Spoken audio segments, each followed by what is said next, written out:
Hello students, I hope you are doing well and enjoying these online classes. So today we are going to talk about the third group of cryptogams. They are non-vascular plants. We are going to talk about third group, that is Pteridophyta. So first class we have talked about Bryophyta, second class we have talked about Thallophyta, and today we are going to talk about the characteristics of third group, that is called Pteridophyta.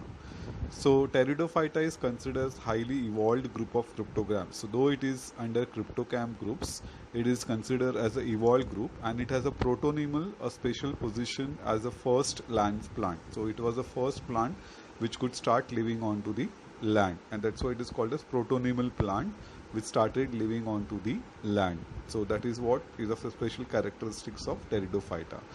As you can see in the slide, they are well developed, xylem and phloem is there. So pteridophytes are called vascular cryptogams as they possess xylem and phloem. Thus they are induced as a first group of tracheophytes. So they are the first group. After Bryophyta don't have vascular system, Bryophyta and Thallophyta do not have vascular system.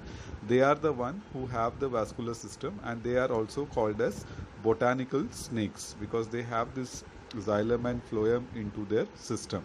So this is very important characteristics, having xylem and phloem, and the other scientific name is botanical snakes. These are pteridophytes. First point, pteridophytes are found in cool, damp, moist and shady places. So wherever well, moisture and shade is there, you will find these plants growing there in that particular place. And if we come down to the second point, you will see that they have proper plant body is a sporophyte. Now plant itself is called a sporophyte, and it is divided into root, stem and leaves. Till earlier we have seen in Thallophyta and Bryophyta there was no proper root, stem and leaves, but these are the plants which are having proper differentiated root, stem and leaves. Then we come down to the third point of this. The root system is of adventitious type. Adventitious type means what? One particular point is there from where all the roots are coming up. This type of root system, hairy type of root system is called adventitious root system. So here in this case, the root system is adventitious type. Fourth point, stem may be aerial and rhizomatous. Rhizomatous means what? Some part of stem is inside the soil and major part of the stem is outside the soil, that is above the ground. So I hope this is very clear. The aerial means what? Some part of the plant is outside, some plant is stem is inside. Fifth point, the organs possess differentiate vascular tissue. Vascular tissue is xylem and phloem. As we have understood, they have proper vascular tissue, that is xylem and phloem is present in their proper body structure. Next point, as we come down, the sixth point, the leaves are small and the leaves are called microphytes. They are not called proper leaves, they are called microphytes, as in Selaginella or a large macrophytes in ferns. But there are certain plants like ferns, the garden ferns we see in the garden, they have a bigger leaves, they are called macrophytes. So smaller ones are microphytes, larger ones leaves are called macrophytes. Then we come down to the two examples. The sporophytes bear sporangia that are subtended by leaf-like appendage called sporophyll. So if you see the leaf, at backside of the leaf you will see some round structures, and those round structures are called as round structures are called as sporophytes. And sporophytes are supposed to produce the gametes required for reproduction. Sporophytes may form distinct compact structures called strobili or cones, which are present in Selaginella and Equisetum. As you can see in the diagram, there is one Selaginella plant and one Equisetum plants. In both these structures, the sporophyll can form special reproductive organ that is called strobili or cones. The sporangia produce spores which produces free-living photosynthetic thalloid gamete called prothallus. When sporangium opens, it releases the spore, and the spores, when put it into the water or into the soil, it forms a new plant which is photosynthetic, can prepare their own food, and that is called as prothallus. So when the new plant is formed, that is called prothallus. Then the gametophyte bears sex organs called antheridia and archegonia. They have two type of organs, sex organs. The male is called antheridia and the female is called archegonia. I'll repeat, they have sex organs. The male sex organ is called antheridia and female sex organ is called archegonia. We do not want to get into so much of details, only the names you should be knowing at the 9th standard level. Male organ Antheridia, female organ Archegonia. As we go ahead in the chapter, we'll also try to understand that water is essential for transfer of the anthrazoids and the male gamete released from Antheridia to the mouth of Archegonia. Anthrazoids are the male gametes. If this male gametes needs to reach the female gametes, what is required there?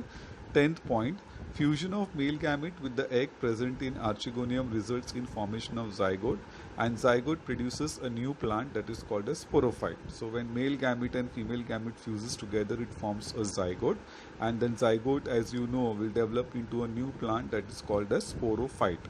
In pteridophytes, all the spores are similar kind and therefore they are called homospores. All the spores are of same type and therefore they are called homospore. Homo means same and spores means spores. So all the spores are of same type and therefore it is known as homospores. Selaginella and Salvinia produce two kind of spores: microspore, that is macrospore, that is larger, and micro, that is smaller.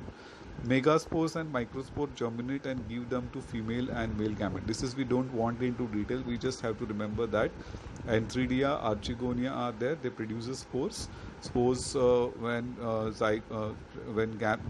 spores unite together, the male gamete and the female gamete unite together, it forms a zygote, and zygote is going to form the particular sporophyte.